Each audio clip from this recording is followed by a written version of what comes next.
Hello, hello, hello, and thank you all once again for tuning into another episode of Outside the Box. In case this is your first time watching, my name is at the bottom of the screen says Sage the Coach, aka Stephanie K. I am a certified life and relationship coach. Of course, I'm a podcast host. I'm an author. I'm a mother. I got a lot of stuff going on, business owner, things like that. But anyway, I've been doing this podcast for a little bit over a year now, and I call it Outside the Box because I like to help people see that God is bigger than the boxes that we usually put him in. And so I cover a variety of topics to kind of really expound upon that idea. And they usually, I don't want to say weird situations, but tough situations that people get in, and you're not understanding how God is working in the situation, how he can get you out of the situation. People expect God to come and do things in a certain way, and they think when he doesn't, that they're doing something wrong, they're being punished, maybe they're not Christians, the normal challenges that we have navigating life and our faith. And so I just like to use this show to give people some encouragement and some insight on how to deal with these difficult things and how God can still help you in them, even when you're the one wrong, right? Because we sometimes create our own messes. So anyway, so the topic that I have for today is Christianity the right religion? And I have a passionate a place in my heart to discuss this because nowadays you have so many different religions, so many different ideas of God floating around, which is nothing new, but it's definitely growing. And I just really wanted to pinpoint my opinion and my guest's opinion, which I'll bring out shortly, as to why we feel like Christianity kind of hit the nail on the head for us. And so just to give people some insight into that topic. And the guest that I have has been on my show several times. I'll bring him out shortly. But what I wanted to say before I bring him out is to please make sure you download or watch my show, because it's now available on all Apple products, all Android products, on Google Play. You can watch it through the app called the Entertainment Theater. There are also other independent creators and podcast hosts and shows like that on there as well. So please make sure you download that today. Show your support for us independent people trying to make our mark in the world. And again, you can find me on any Apple product or Google Play under the Entertainment Theater app. Also, make sure you like, follow, share my content, because I'm trying to encourage people, give them insight, but they can't get that if they don't know that I'm here. So thank you so much for doing that in advance. And I think that's it. So I'm just thinking in my mind, like, announcements. Okay, so I'll go ahead and bring my guest out, which is I always call him Mr. for some reason, Mr. J. Burroughs. And he's been on my show several times. The first show that we did was indicative of the poster behind him, his book called Porn, in which he talks about his getting set free from porn addiction. It's a very, very powerful book. I would advise anybody just read it, even if you didn't ever have the problem, because it really gives you an insight into how God helps us navigate through our struggles, the process that it takes, the things that you learn from it. And we all can relate to struggles. Like, it doesn't matter if it's porn or, we all know there's a lot of struggles out there. So, make sure you check that out. It's a blessing to read. And so, but he also has been on my show. We talked about relationships. We talked about what it means to be a Christian. We did many shows about does God send our spouses to us, and so we've had a lot of discussions. And so actually one of the reasons why I wanted to do this show is because every time we meet up afterwards, we talk for a long, long time about different stuff, and we always have these great conversations. And the last time we talked, it was about Christianity, how you kind of settled on Christianity. And I'm like, we really need to have this conversation where other people can witness it. And so that's what's one of the ideas behind my show today. So thank you for the inspiration, Mr. Burroughs. Okay. But go ahead and introduce yourself once again for, of course, those who might not have seen the past shows that we did. Let them know who you are and what you do. My name is Jay Burrows. I am the author of Porn, the Truth, the Whole Truth, and Nothing But the Truth, which is the big sign you see right behind me, and this book I hold right here. Also, I am a screenwriter. I am a speaker. I'm not going to say motivational anymore because I speak on different things. So, Okay.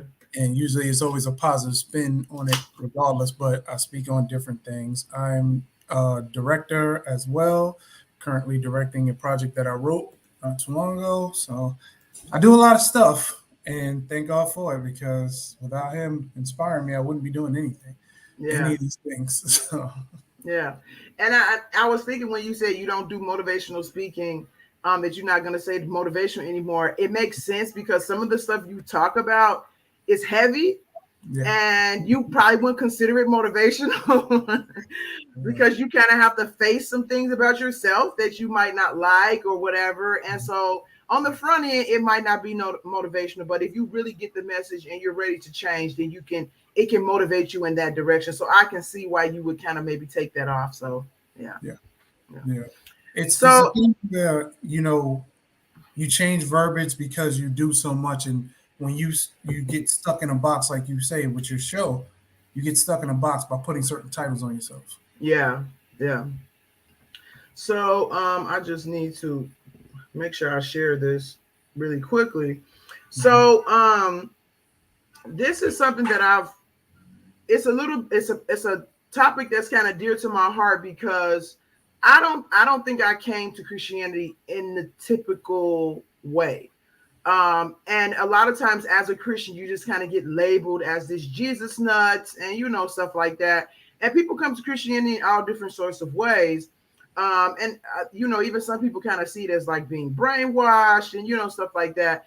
And so I always like to share my testimony as far as like how I came to God because it wasn't in the typical way that most people would associate, and it's why I have remained a Christian all these years. And so your story is like that too. And I really think people can gain a lot from it and understanding that again, it's not this cookie cutter process. It's not this cookie cutter thing where you just grow up in church and.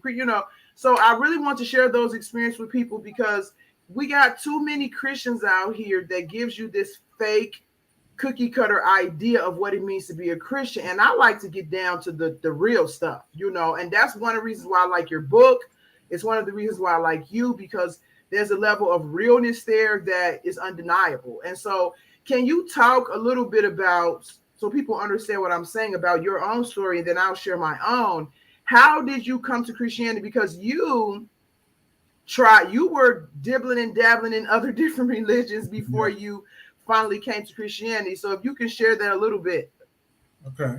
Well, first and foremost, like I grew up in Brooklyn, New York, in a small place called Marcy Projects. You may have heard of it. We produced a rap who's now a billionaire. So, and I actually grew up with him. But Mm-hmm. the thing is, like growing up in the environment that I grew up in, you were exposed to a lot of different things, um, sex, money, violence, but also religion. And the different various religions that we had around us were like I grew up with 5 percenters, Muslims, Jehovah Witnesses, and there were Jews, Orthodox Jews that lived right across the street from us. So Oh you wow. see a lot of different diversity, Wow. and you were trying to always find a fit. I know most of us trying to find out who we are and what we're doing and what's the path that's right for us. So you're trying on these different hats and you realize that certain things don't work for you.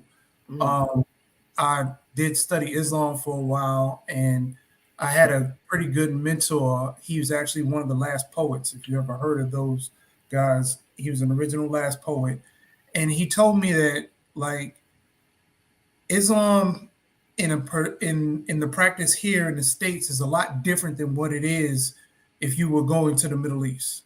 Okay. Certain things get lost in translation, certain things get changed into he was a Sunni Muslim, and to really be into it the way that he was and his family was a little different from what I seen with other people. Mm. I also had a lot of 5 percenters around me, so that dabbling in some of those things. Can But you explain what 5 percenters are for people who don't know what that is? okay, so the 5% nation is the nation of the gods and earth, and their belief system is a little different than what it's like an offshoot of Islam, but it's a little bit more different. And they believe that they're like chosen to be the teachers of the world. Okay. The 5% who have an understanding but who can see everything. Mm. It's a whole different level of thinking for them. Mm. Um, I don't have an exact book definition. I'd have Yeah, to yeah, yeah. ask a couple of them that I know to give a Yeah. complete book definition, but I don't. It's more about them ascending to the god and goddesses of the universe and being able to control things mentally Mm. from a certain perspective. Mm. Now, it's different. It's very different as far as religion is concerned because it's a lot of things that happen in there that are a lot different. And if you don't understand your lessons and you don't know your lessons, it's a serious price to pay. It's very disciplined. So Okay. you got Okay. to know what you're talking about when you're dealing with guys like that. Okay. But my introduction into Christianity, like my family members went to church all the time. But the thing is, I saw things in the church when I would go with them as a child, and I'm like, well, I didn't understand how this is related to Jesus in any kind of way. Mm. You're hooping and hollering, you're running around the church shouting and doing all this stuff. Then you get home and talk about everybody else like they're dogs and stuff, and it didn't Mm. make sense to me. Mm. But then that's when it sent me on my own path.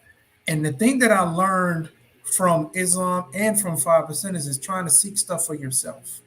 I did Mm. some Egyptology, the Hotep thing. I got into that, but there was the discovery. It was trying to find something.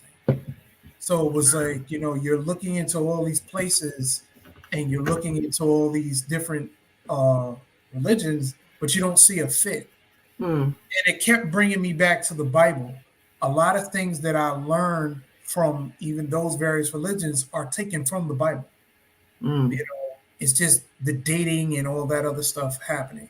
Mm. The more I studied, the more it kept bringing me right back to the Bible. Mm. So Mm. I began to study the Bible. And as I took my walk with the Bible and started to understand the way God thinks and the way he does things through his word, there's no real way to have an experience with Christ and not be changed. And I learned that Mm. you get into a relationship. And Mm. the biggest thing that when I decided to say, you know what, I'm tired of running, I'm tired of hiding, I'm tired of living the life that I'm living. Let's give God a try. Let's give this so-called Christian thing a try, but let's give Jesus a try. Mm. Let's go ahead and try to form a relationship and see what happens. And Mm. that's what I did. And when I stepped out on that, the enemy has a way of trying to make you see all the things that you're missing. Mm. And Mm. you think that you're lacking something when after time, you realize that, wow, I'm gaining so much more in this walk than Yeah. what I'm missing. Mm. But we as people, because we're in this flesh and we love the things of this flesh, Yeah. that we're so stuck on what we're missing. And Yeah. that was the biggest thing for me. Stop worrying about what you're missing. Oh, wow.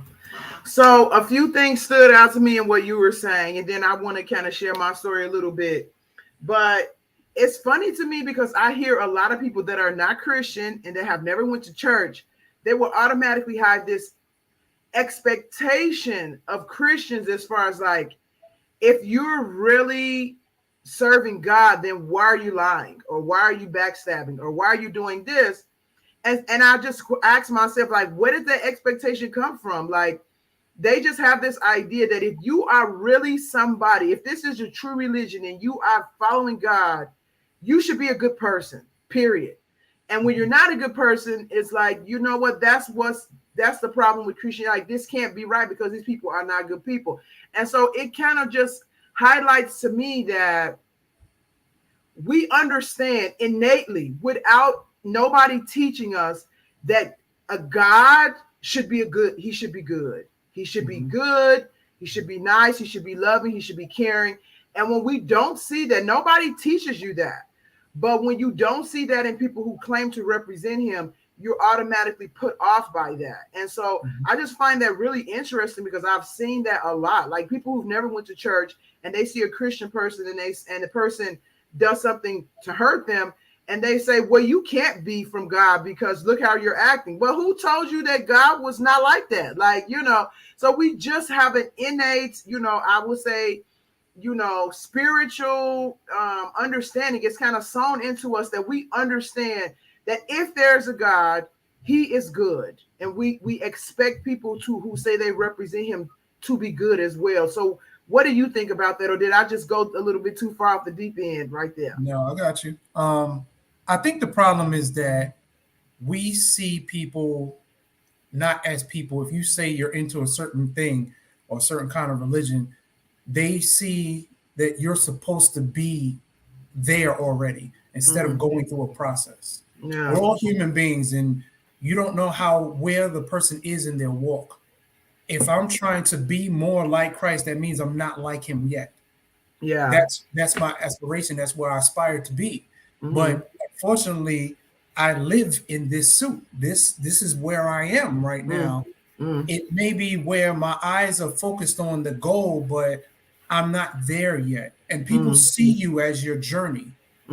Somebody that's new to meeting you will not have the same perspective of you as somebody that's known you for years. The person that's known you for years, they know who you used to be. So that change that you have now in your walk, they're looking at you and saying, you've grown, you've changed. I see it because I know who you once were. But the person that's just meeting you now, all they're looking at is what flaws are you making now? What are you doing right now? Yeah. And, we're less than perfect. It's only by grace that we are able to move the way that we move and keep getting up. This is like one of the main reasons why I know a lot of people may not even look at this, that why does Satan hurt you? He hates you so much. Why does the enemy hate you so much? Because when he fell, it was over for him. He was disobedient. He got cast out. You fall, you can turn around and get up and you'll be forgiven. This is why he hates you so much. Why do you have something that I couldn't get? But I was so much higher than you. Because you should have known better. Exactly. And at the end of the day, that's what it is. You should have known better. So the thing is, people always see you where you are, and then they look and scrutinize because you claim a certain thing. Oh, I claim to be Christian. People will not read the Bible, but they will watch you. Yeah. They'll watch you. Okay, well, you said you're a Christian. What do you do? Exactly. What's that in your cup? What are you drinking? Okay, you out here smoking, you out here cussing, what's coming out of your mouth? Which is true. Yeah. They are the shining examples, but we also have a human side. It's not all spiritual, it's a human side. We walk in this flesh like everybody else. And there are certain times, like someone always told me, if you want to know how far you are in your walk, God will always have a test for you. He's going to send people your way. You think you're so further along, you think you're here, you think you're there, and when you get tested and things start flying out of your mouth or you act, that shows you exactly where you are or where you're not. Yeah. And I think this brings up a good point, which is that we really shouldn't use other people to make conclusions about God. Like, you really shouldn't. It's easy for us to do it.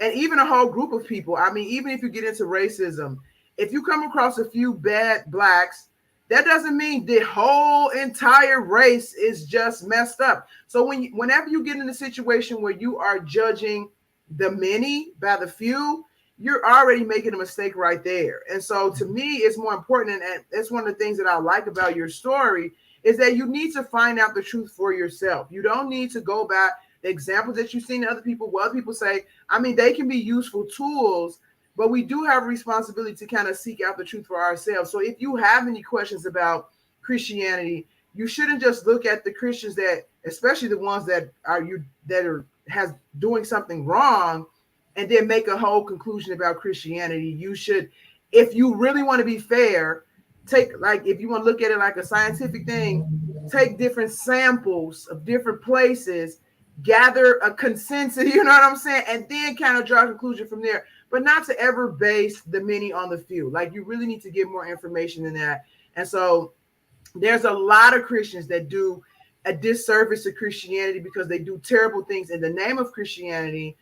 Even slavery, like there were during that period, there a lot of those what do you call those plantation owners, they were Christian and they were brutalized people. And so you just get this idea, but we really should try to seek the truth for ourselves and not go by what we're seeing in human beings, because like you say, we human beings are flawed and we don't do things right and we are growing. So like you said, if you knew me 2 years ago, you could see the improvement, but you're just seeing me today and you're judging me on that. So we really need to kind of steer away from that. Can I add to that real quick? Oh yeah, go ahead. So you made up a valid point about how people shouldn't judge a religion by the people in it, things like that. This is the thing why judge the many, judge the few by the judge many. the few by the many. Yeah. This is why one of the reasons why I don't like religion at all, because it's a box that keeps you intertwined into something. Yeah. And it's based on control. Relationship is totally different. Yeah. Now, this is the thing. I remember a Muslim man once said this to me. He said, I wish I would have met Christ before I met the Christian. Oh, wow. The thing is, like I said, we're aspiring to be like the shining example that was left for us. We're not anywhere close to him. But the thing is, when people look at us because we're claiming certain things, anybody can say that they're anything.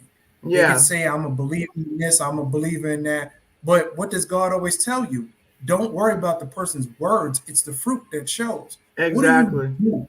Yeah. Watch their life. A person who you can go and see what people are into nowadays. You just get their phone. I go on your YouTube page. I can tell what you're into. Yeah. You know, your social media, it tells exactly what you're into. Yeah. You know, it's that's how things are set up nowadays. But the thing is, you aspiring to be more like Christ. So the person who's coming in to Christianity and wants to follow this as build a relationship with Christ, you need to find out about Christ, not anybody else. Their examples to you mean nothing. Yeah. It's him that you're aspiring to be like. So you have to read the word. You have to decipher things for yourself. You have to understand these examples to give you a facet and an understanding of how God thinks. Yeah. Even when we think we have it right, we don't. You're never learning. You're never going to get it. You just revelation. He's giving you certain understanding. And that's what you pray for with the spirit that's moving you. He's saying you walk by the spirit, not by your flesh. Your flesh speaks at other people. Exactly. Goes deeper and says, okay, how do I connect to you? Yeah. It's like me trying to get to know you through your daughter or your son. It's like, that's not me. You know what I'm saying? You maybe can find out a little bit, but that's not me. Like, and it's like, well, if you want to know me, talk to me. Like, why are you going through these other people? Just come and talk to me. And, you know, so there's a lot to that. And of course, we can go into that. But one thing that I wanted to point out is that, you know, we are all looking, and I'm really big on seeking. And I think seeking is really underestimated. I think that's a very big part of our journey here in life, is to seek. The Bible says, seek and you shall find. And so we need to, everybody is seeking that goodness. So that's what I'm saying, even about people that claim to be Christian. I mean, people that are not Christian, but when they look at Christians and they don't see them doing good stuff, they automatically make the connection that there must be something wrong with this, because deep down we're all looking for that goodness. We know somehow that it exists. If anybody has it, God should have it. And so it's something that we're always seeking for, even unconsciously or subconsciously. We're seeking the truth. We're seeking, well, not people are not always seeking truth, but we're seeking that goodness, that love, that understanding. And we just basically do that in our lives. And so if you take that to heart and you really seek in the right way and with your heart open, there's absolutely no way that you cannot find God. Like, it's not even possible if you're really genuine. And so that's a piece of your story that kind of stands out to me, because you're seeking. You looking under a rock, you looking in the bushes, but you're looking and you're looking. And if you're really, really looking for that thing in you that's like, there's some goodness out here. There's some truth out here. There's something out here. There's deeper than what I'm seeing. You will find God. That's how I see it. So what do you think? I mean, we're all born with a void Yeah. in some way or another. Whether it's like you come from a single parent home, now you're missing a father figure or a mother figure. You miss certain kind of affections. You're looking for a mate, a partner, or Yeah. something. You're looking for something to fill a void. Mm, And usually the void is more within than it is outward. exactly. Because you have people that come into your life that are supposed to be that thing that you were looking for, but it doesn't work out. And they fail you, disappoint you. Yeah. Right. So Yeah. it's always something inward that you're looking for more than outward. And usually whenever you're trying to start something, like say you want to be in a relationship, and the first thing you need to work on is yourself, Mm, because you're no good to anybody if you're not correct. How can you love somebody if you don't love yourself? It's mm, not possible. You wouldn't mm. appreciate a person that's doing all these things for you if you don't appreciate your own self. Yeah. You Yeah. have to reflect what you want. Mm, You know, it's even in the Bible is biblical principles. If you want a certain thing, you need to give it away first. yeah. Yeah. You have Which is lack. the opposite of how we do things here on planet Earth. Absolutely, Yeah. Yeah. absolutely. Yeah. That's the biggest thing. These principles are there. You Yeah. want something, you need love and affection. You need to show it to somebody else. Yeah. If you need somebody that's going to be able to spend time with you in a certain kind of way, you need to be giving that to somebody else, because those energies draw what they are. Yeah. You Yeah. know, you always say you draw yourself. Yeah. Yeah. So if you're a negative person, you're going to Draw draw negative negativity. people. Yeah.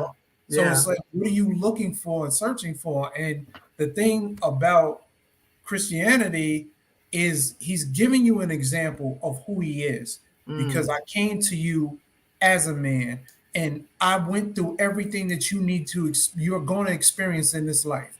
mm, Failure, disappointment, betrayal, mm, everything. I've mm, been through it, but also I showed love. mm. I showed love to people who didn't even want to be bothered with me. Right. Right. Right. So I did that. So you can't come back and say to me, oh, you don't know what I'm going through. Oh yeah, I Mm, know exactly what you're going through. I know mm, way beyond that. There are mm. things that I went through that you would never have to go through. Right. But it shows an appreciation. And this is what really drew me to Christianity, was when I started to understand what Christ really went through and how God Mm, was thinking. Getting that understanding, I don't know anything, but I have an understanding of it. And the mm. more I read and the more I study, the more I learn, and things are being revealed to me. That's what revelation is. It's stuff being revealed to you. The curtain has been pulled back. Here, you can Yeah. see these things now. You're at the point where, okay, I'll give you this knowledge. I'll let you understand this. I'll give you some understanding on these things and give you some more clarity on certain things. And Mm. that's what we really want. We want to know. We come into this life inquisitive. A child is the most inquisitive thing in the world because they want to touch everything. Yeah. Put Yeah. everything in their mouth because they're trying to figure this stuff out. What is this? Exactly. Exactly. And that's why I think seeking is so important. But go ahead. We're just like that. Even Mm-hmm. as adults, we still should be seeking. We still should be trying to gather understanding. You Mm. know, your path is your own. I can't tell anybody that this is the religion that's the all do all. Like God said, many are called, but chosen a few. Mm-hmm. If this is your lifestyle, He'll let you know. Mm. But there are going to be people who just say, you know what? I want to do my own thing. You look Yeah. at the Bible, there were millions of them. They Mm. served other gods before the flood. There were Mm-hmm. other gods. If that's what you want to do, God has always been a gentleman. Have at it. Yeah. Yeah. Yeah. He will. And so, like, I like what you talked about the thing that pushes, like, us looking.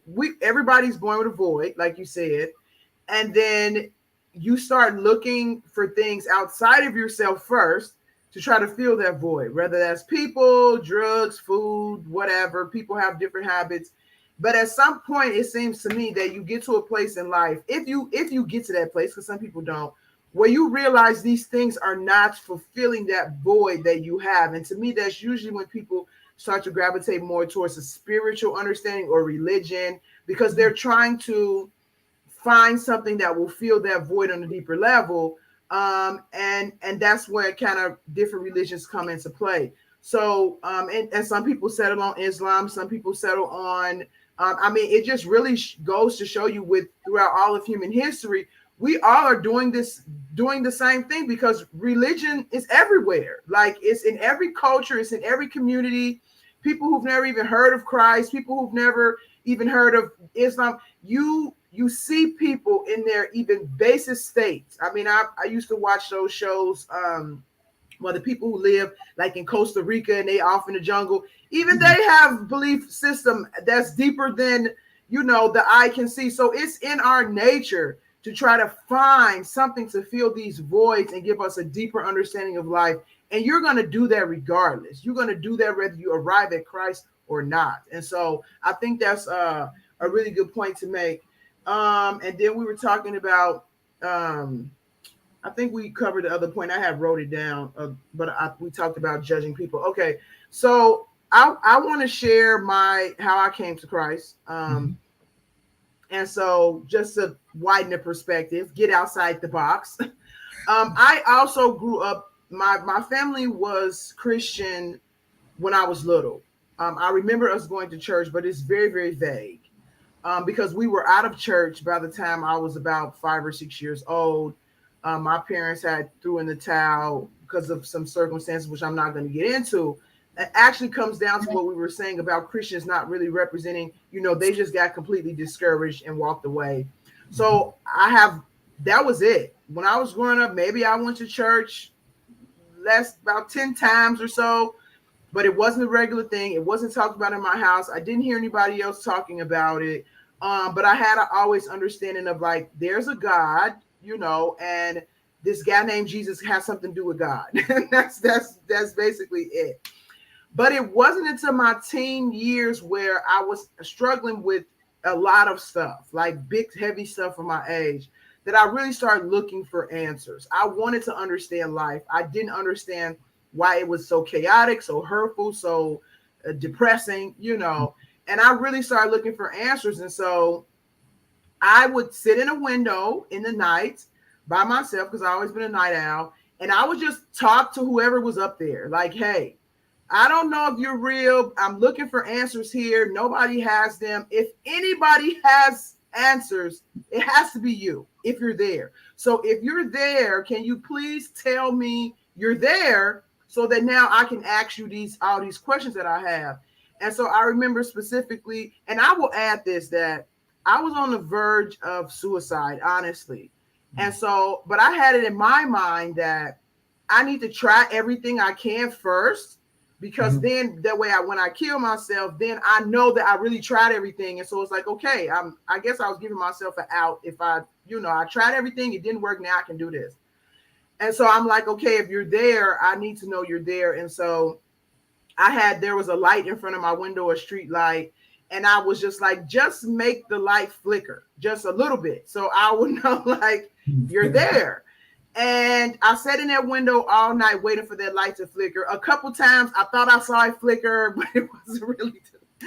But I ended up falling asleep. And then I woke up with this idea that the light didn't flicker, but I felt something that I still can't fully explain, but I really didn't know how to explain at the time. And so what it was I just kept crying, and then I couldn't stop. And my mother was like, "You've been walking around here crying all day. Why are you crying?" And I was about 13. And I said, "I don't know. It just feels like I'm sorry for every bad thing that I've ever done." That's how it feels. And it was so overwhelming. Now I'm older, I realized that was the Holy Spirit, because the Holy Spirit will make you convict you in that way. I didn't know at the time. I didn't know what was going on. So anyway, after that, I had some idea, like, okay, something is going on. And so I would just sit in that window and start asking the questions that I had. I didn't know if anybody was listening. Nobody was talking back. But over time, I started to get answers to those questions. Sometimes they would come from other people. Sometimes they would just pop into my head. Sometimes I would be watching something, and at first you think it's just a coincidence, but it kept happening, and I finally put it together. I think God is answering my questions. And so and so that is how my relationship with God started. I had never read a Bible. I wasn't thinking about the Bible. I wasn't really that focused on Jesus, to be honest. I just was seeking answers. And I told God, I said, I don't care what you tell me. As long as it's the truth, I will accept it. I just want to know the truth because I don't understand any of this stuff that's going on. And so because of that, because my heart was open, because I was just really seeking the truth, and I was seeking in general, God was able to get to me through that. He was able to communicate with me. Now, over time, and I'll even say years, God started pointing me towards the Bible, telling me to read the Bible, telling me to go to church and things like that. And so that is how my relationship with God began. So I always tell people, even of different religions, put the religion aside and just seek God. Like sometimes that stuff, even the Bible for some people can be a distraction because you're so focused on the rules, you're so focused on the words, you're so focused on trying to do this thing right that you don't pay attention to something that you pointed out is the relationship. And so sometimes you just need to put it aside, put the books aside, put the teachings aside, open your heart and just communicate with the being that created the universe. He can direct you where he wants you to go from there if you're genuinely seeking the truth. So if you're studying a specific religion or something, and I tell people, if the actual God who loved you and created you told you that's not the right religion, would you listen? Don't get so attached to that stuff that you lose communication with the actual creator. So I know I'm talking for a long time, so sorry about that. But that's how I came to God. And so I have some principles that I use in my Christian walk all the time, even communicating with people about getting to the basis of truth and just you and God, and all the other stuff just kind of accentuates that relationship. So what is your thoughts about my own experience? That's a good experience. And said you did the first thing that most people don't do. You opened the line of communication. Now you had your own expectations. Yeah, make the light flicker. Yeah. It's not gonna do what you wanted. Like, no, I'm not doing that. Yeah. No tricks here, no magic No, tricks. we're not doing any of that. No, it's not gonna be. I'm not gonna do all this. But a lot of people think that way. Yeah. A lot of people think, okay, God, if you're real, do this and do that. I don't work on your time. That's the first thing you learn about him is I don't work on your time. Yeah. If that was the case, I'd be out here doing all kinds of stuff every day. That's right. like, but you got to understand, it's as simple as the child-parent relationship. Where you're the child and you're seeking answers, you can't tell your parent how to give them to you. Yeah. It's just like, okay, I'm hungry. I got that part. Well, I want this. And then ask you what you want. You're going to have this. right. Because I know better. Right, that's exactly. I know better than you do. Yeah. So I'm going to give it to you in a way you may not expect, a way that may seem totally unorthodox to you, because at the end of the day, I want you to understand that this is not you. This is not you doing this. This is me. This is something totally different. And then when other people see it happening around you, you can't say, "Oh, I did that." No, no, you didn't do that. And it comes from different ways. And one thing I learned is that God will bring people into your life. They may seem strange. They may seem weird. You may have people walk up to you and say things like, "Hey, God told me to tell you this." But that's a bit extreme because when people coming to you, it's not gonna sit well with you, and you're not gonna adhere to advice. But if you have somebody that you love and respect that comes to you and said, "Listen, there's been something weighing on my heart, and I don't know what this message is for. I don't know where it's coming from, but here it is." You've had programs that you watching where it seems like they're talking just to you. You watch this program every other time. But for today, Everything that they're saying is coming exactly to you Mm, because this is how the spirit moves. mm, And you mm, respect it and you take it. You mm, adhere to it. We've been sitting in, like, if you're sitting in the church, and this is why I wrote the movie Father's Pride, because things like this happen. mm, We're sitting there and it seems like the past is talking only to you. mm, You know, we've had these experiences mm. as people getting into the walk. That's how it feels. And the Yeah, first thing you feel like doing is running and getting out yeah, because yeah. you don't know what's going on. You don't know what's happening. Mm, Then you get people who come to you with a testimony, who tell you their life. And that thing is the thing that changes you because you're like, wow, I'm going through a similar situation. And if they can get through it and they're doing it that way, let me try it too.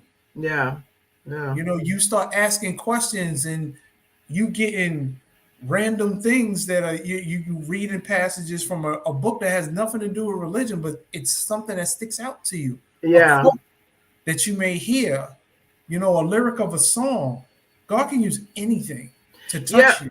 he can. And I think one key thing, and again, the Bible talks about this, your heart has to be open. Like, and that's what seeking does. When you're seeking, you're opening your heart, you're opening your mind to different ways of seeing things. And so if your heart is not open, like you say, those times where people might say something, you might watch something, you'll miss it because your heart is not open. So God has to get you to a place where when he wants to communicate with you, he can, because he's given us a powerful thing, our mind. And if we're not looking for him, we're not going to find him. It's just like, you like, have you ever lost something and it's right in front of your face, but you just don't see it for whatever reason, because your mind is, oh, I left it in the car, whatever, but it's right there. So your mind has to be in a place, your heart has to be in a place to see him so that he can communicate with you. And that's something that's why I say sometimes you have to put your religious beliefs, what you were raised with, you have to put that stuff to the side and say, whatever it takes for me to communicate with the being that created me, I'm willing to sacrifice all of it. I just want to know you. I want to figure out who you are. And that makes your mind and your heart open to say, okay, now I can reach you. Now, if I talk to you, you'll hear me. But so many people, and I know you will agree with this, so many people come to God or seek with a closed mind, with a closed heart. They expect stuff to happen a certain way. They expect for things to come a certain way. And when they don't, they shut down. Like for me, if I had just been like, okay, make the light flicker, and then I say, okay, you didn't make the light flicker, so God is not real, and just went on my life with that, I would have never come into the many, many experiences that I had later. So I think it's very, very key. And if you get nothing else out of this program, for those who are watching, get this: you have to come to God with an open heart and open mind, willing to sacrifice any belief or anything you're attached to, any religion, if it means you're going to be in contact with the actual creator of the universe. Forget religion. The person who created you, the trees, the moons, the stars, the animals, the mosquitoes that we all hate. So somebody created all this stuff, and I want to communicate with that person. So that's very important, very, very important. Another thing that I want to, well, it's two things I want to kind of touch on before we wrap up, and one is that void. So we all have it, like you said, and we all come to God wanting that void, those voids to be fulfilled, even if they're like physical things, like we want a certain career and things like that. We all kind of have this expectation of God. And when we don't get them, sometimes that can, deter us away from God. But that's one of the key things that I would say is what kind of sold me on Christianity, so to speak, because over time, it did not happen quickly by any means, but over time, those different things that were voids were in me, I started to see that they were being filled. I started to see, now when I tried weed or, whatever, nothing ever satisfied that. It just kind of numbs it and make you forget about it a little bit, but it doesn't fulfill it. But with my relationship with God, all of those different things, the hurts, the struggles, all those things started to gradually be fulfilled. And that was the thing that made me like, okay, I'm in the right place. Because nothing else in life has done this for me. But so I must be in the right place now because I've never had this type of fulfillment before. What is your experience with that? Like you said, with the seeking part, just coming in and out, going through different religions and trying to find what where you fit, trying to find an identity of where you fit. Um, my biggest thing was like I always heard people saying they would bash the Bible, they would bash Christ and the religion and everything. And I'm like, why is everybody so against this? Yeah. Never really made that much sense to me. I've heard they're like, oh, remember somebody told me that there were 16 different stories that are the same as Christ and his birth. It's like, oh, there are many, many, many different stories. I'm like, I get that. There are many stories that have been told over the years that are older than the birth of Christ story and everything that we have in the Bible. But my thing is, why is it that you're just trying to discredit this one? Yeah. I don't Yeah. hear the attacks on Osiris and Horus. I don't Yeah. hear that. I don't Yeah. hear the attacks on Muhammad and his being a prophet and all that stuff. I don't hear that. But for some strange reason, there's always an attack that's heavy. You're trying to discredit the name. You're trying to discredit who he is. You're trying to discredit all that stuff. Look, we even use his name as a cuss word. Who else? What other religion? Their leader's name is used as a cuss word. You know, it's always something. But I always ask, well, why is that? It's kind of like when they tell you, don't play with those kids over there. It's going to pique your curiosity. You're like, well, why not? Right. I wanted to know why. And so when I started diving into the Bible and figuring things out for myself, listening to different people and different teachers that point you in a direction, then you start seeing things for yourself. You start getting an understanding through the reading of the word, through prayer and fasting, and getting an understanding that everybody's going to be against certain things. But what fit is it for you? When I have a relationship with a person, if I know this person and how they think and how they move, you can't tell me too much about them. You can try to discredit them all you want to, but you say, well, so-and-so was doing this the other day. No, they wasn't, because I was with them. Yeah. I don't understand. Right. You can't put that on them because I was right there. I'm with them. Yeah. You know, and experience trumps everything. You can have all the book smarts in the world. You can have, it sounds good. Because I know a lot of 5% of brothers who are excellent at breaking down different, and it sounds incredible. But at the end of the day, how much does it mean to you? Well, I would even go so far as to say this, and I guess this is a question.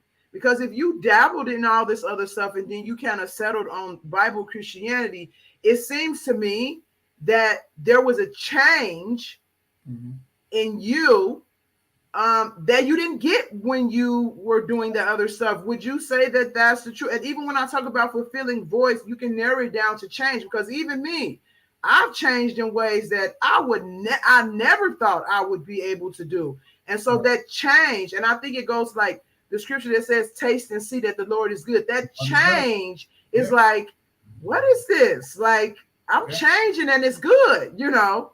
Yeah.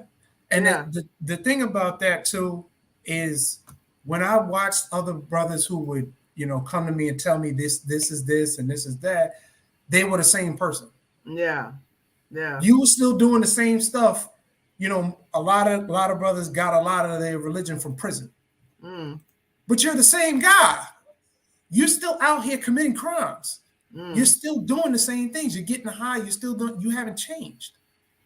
You know, you have others who have changed. You know, and like I told you, you want to see where you are, put you in a tight situation, then that comes right back out. Exactly. You know, but when you're in a situation and you've had an experience with Christ, you change, you think differently. Yeah. That's why it says, the Bible tells you, take on the mind of Christ, not yours. Yours is going to lead you to emotion. Yeah. When you have the mind of Christ and you get that understanding, you start moving differently. You think differently. Things that bothered you at a certain point in your life that would make you upset don't. Yeah. Yeah. You are more tolerant of people. We Yeah. are all given a lot of grace girls in life. Mm. And you're like, your patience level becomes a lot more than what it once was.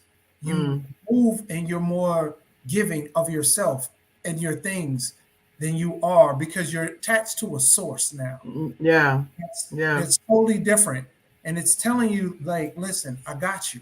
I don't Mm. run out. My supply never runs out. Mm.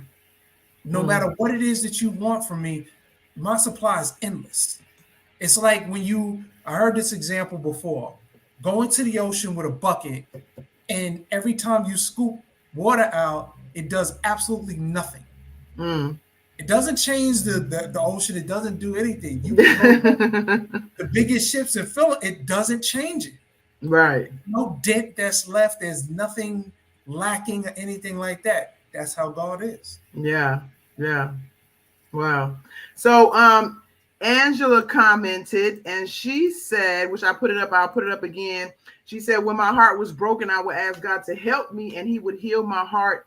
I'm assuming she's saying in that moment. And so, and I think that's a big thing. Like, even with, some of the examples you've given is that just the change that you go through and how your the way you think change, the way you see things change, you become more patient, you become more tolerant. Like, those things are undeniable and they're personal. They're not like, somebody else. It lets you know that there's something going on here, that if you're even aware of yourself a little bit, that it's not you. That Mhm. it's not you. And so I think that those are the building blocks to where your relationship, which is another thing I want to point, with God starts to build, because you kind of see that somebody's helping you. Something is helping me, and I'm having a relationship with that person. Like, just imagine in life, if you have somebody who is always helping you do stuff, and it's helping you become a better person. It's fulfilling voids in you. It's healing hurts in you. You'll start to gravitate towards that person and have a love for them, in a relationship with them based on those things. And that's kind of what I want to segue into is relationship, because a lot of religions give you a set of rules, and we know that that's what religion is. It's like, think like this, live like this, do like this, so that God can accept you.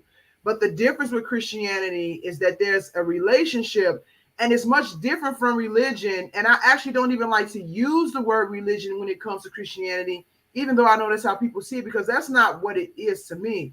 It's a relationship with my creator. Mhm. And that relationship is significantly, it's specific to Christianity in a lot of ways, to actually have a relationship with your creator. And that you're not necessarily trying to work to win his approval, and want him to approve of you when you die, or go to whatever place after you die. But no, I have a relationship with the person, with the being that created me, and we walk through life together, and he helps me and I help him do some stuff on earth here too.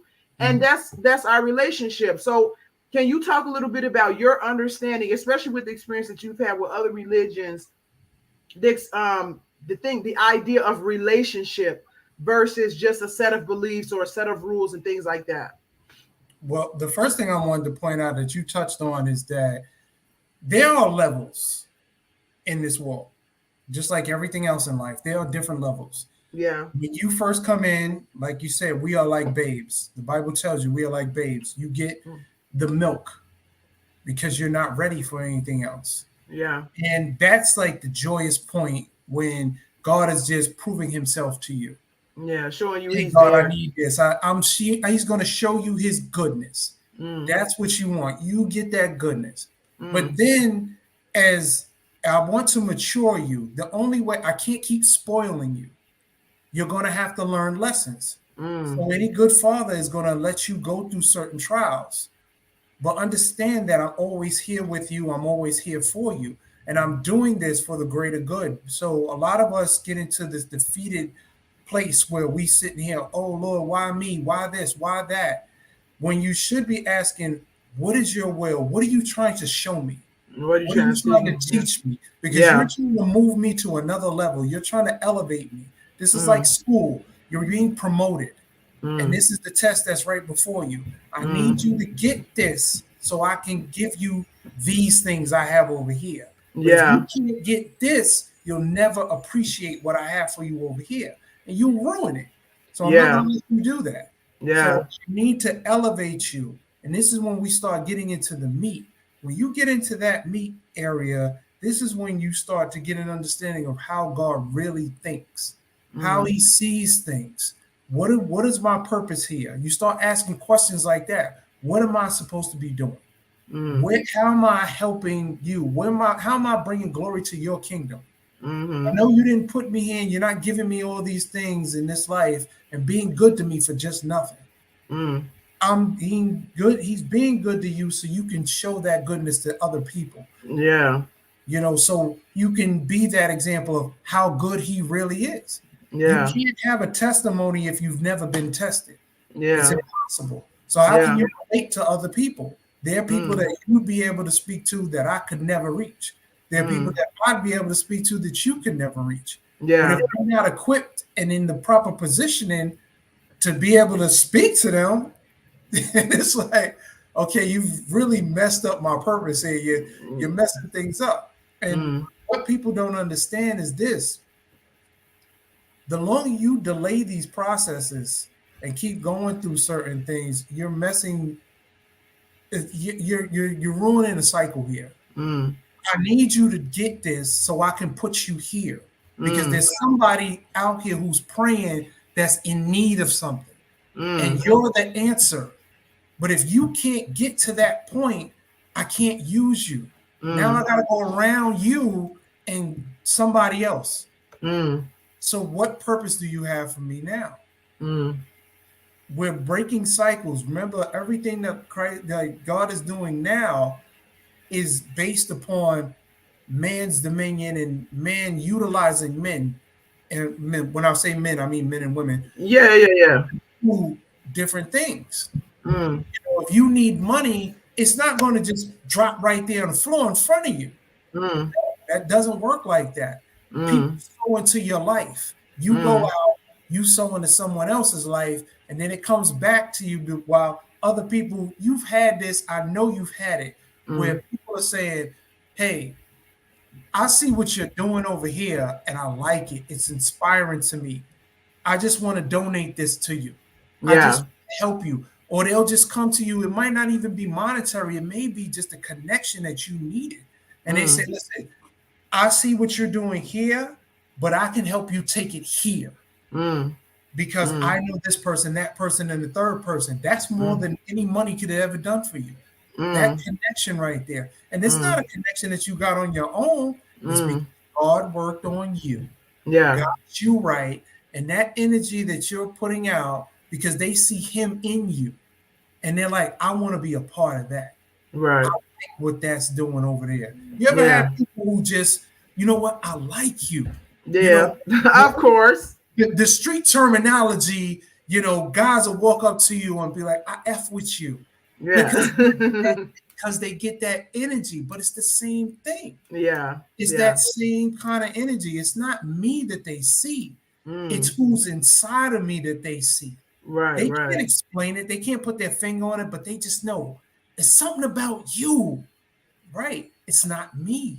It's something about Mr. Burroughs. Yeah. No, forget about Mr. Burroughs. Let me tell you about who it really is. Exactly. That's when you get to be able to let it all out and give that testimony and tell them about Christ, because you're not beating them in the head with it. You're not, you got to do this and go to heaven, and this, you're going to hell. You're not doing that. You're just saying, hey, he changed me, made me like this, got me to be able to have the energy that can get your attention. Let me show you what he can do for you, because he doesn't respect a person. If he can do it for me, he can do it for you. Yeah, you just got to want it. You just got to want it. Just taste and see. Yeah. And I want to make a comment real quick about I'm not just talking about men, I'm talking about women too. Women are men. The word men is in women. We just a wombed man. We just have a womb. That's the only difference. Right. But so like sometimes when we get so caught up in, oh, it's just men. No, we are men too. We are human beings, which is, but we're just man with a womb. That's it. That's it. So Great way to uh, put it. yeah.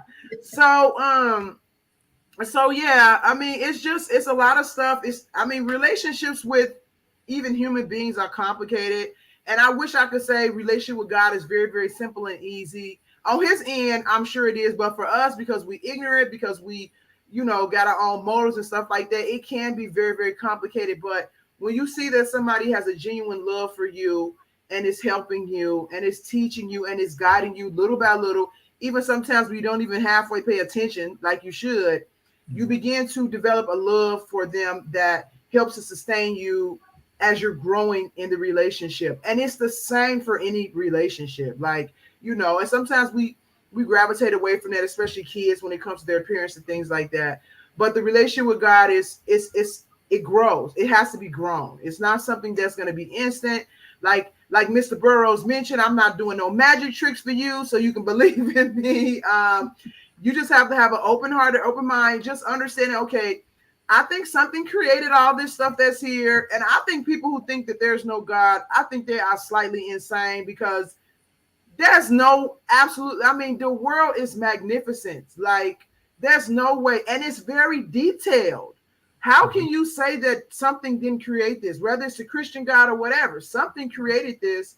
And then I've heard people say, well, it just seemed like a fairy tale, and I say, well, we are living on a rock that's floating in a very dark place. We don't like, that's some kind of fairy tale-ish too. So if you can understand that just our existence in and of itself is very, very miraculous. Like, why are we even on this thing that's floating and spinning, and we just happen to be the perfect distance from the sun, or where we don't freeze or burn up, and it's just a lot of stuff. There's a God, so just throw it out there.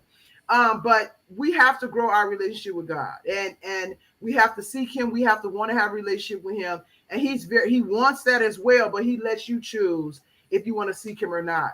So I would say, for anybody who is questioning if Christianity is right religion, stop looking at Christianity. Just say, something created me, something created this world. I want to know that being. So I'm going to try to connect with him and just start from there. Even people who are Christians, sometimes we need some reminders that it's God is bigger than the Bible. I say it all the time, and some people act like I've committed blasphemy when I say that.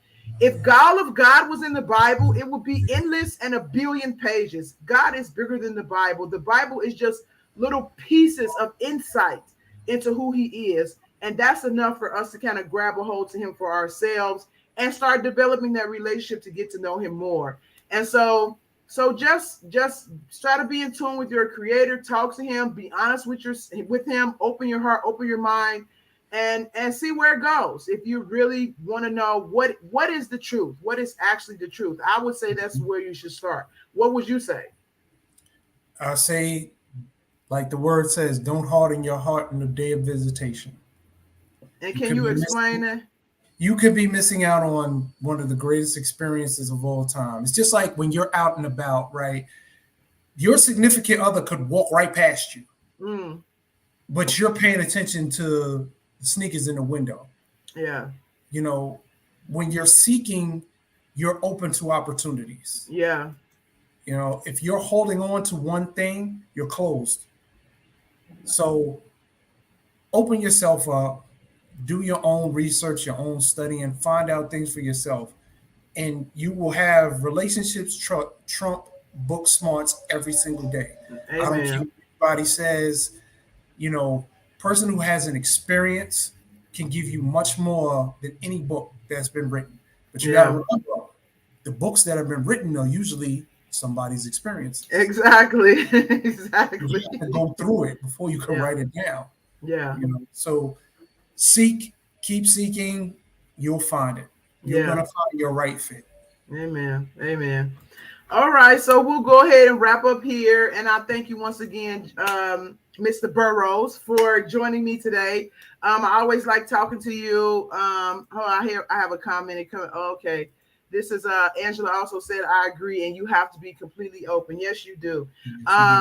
You definitely have to be open enough to hear, and so let's, because I want people to understand that God will meet you where you are. So even Mhm. if you come to him and say you're bruised and you kind of lack trust, but you're not completely open, as long as you're open enough for him to be able to communicate with you, that's where he can work with that. So Can I just can I piggyback off that real quick? oh sure, go right ahead. That's the perfect thing right there. Yeah. God will meet you where you are, no matter Mm, what condition you're in. You can be bruised, battered, disheveled. You could be living an alternative lifestyle. Don't allow the church to push you outward. mm, You can find a place that's with you. mm. That is accepting, but they're not going to let you stay there. That's the Yeah. Yeah. You can't stay there. If Mm, you've had a true experience with Christ, you're going to change. mm-hmm. Have to change. There is no way on the face of this earth that you deem it possible to have an experience and still live the same way. Yeah. Anybody who you know that's in the church that's like that, I question their salvation. Yeah. Yeah. I mean, it's just like whoever you hang around the most. Don't you start becoming like the person, copying the Like the person. person. Yep. Anytime you have a relationship with somebody, that their relationship is going to change you. And the good thing about God is that it always changes you for the better, and it changes you in ways that sometimes you didn't even know you needed to change. So Absolutely. yeah. All right, so let's wrap up here. Again, thank you. I'm sure I'll probably have you back again at some point. You guys, and let everybody know where they can find you. I know you do your posts on Instagram. Just let Mhm. people know a little bit more about you, your where they can buy your book and things like that before we wrap up. So once again, the book is called Porn, The Truth, the Whole Truth, and Nothing But the Truth, which is available on Amazon, BarnesandNobles.com, Google.com, and iTunes. If you would like an autograph signed copy, you can also DM me at Bullet or the Bible on IG, where I also do a podcast called Truth Talk every Wednesday at 7:30. I am taking a hiatus until September. So catch me again in September. I'm going to change a couple of things and talk about a lot more truth. You may like it, you may not, but it's truth. Yeah. Uh, Also, I have a couple of movies out. Second Chance, a movie that I wrote, is on Amazon Prime, as well as King of Newark 2, which is on Tubi TV. And we should be getting more things up on some other streaming services, working on that right now. Okay. Wow, you got a lot going on too. So Yeah. all right, all right. So thank you guys for tuning in. Tune in another 2 weeks where I will be discussing spiritual warfare. We all need to have this discussion. So Mhm. then that's in 2 weeks. So make sure you tune in for that. And of course, don't forget to like, follow, share, follow me, follow Mr. Burroughs, and also you can download and watch replays of my show on all Apple Store, Google Store. Download the app, the Entertainment Theater, to watch me and other podcasts and independent creators. So thank you so much, you guys. Be blessed, and you have a good day. Have a good weekend. Bye.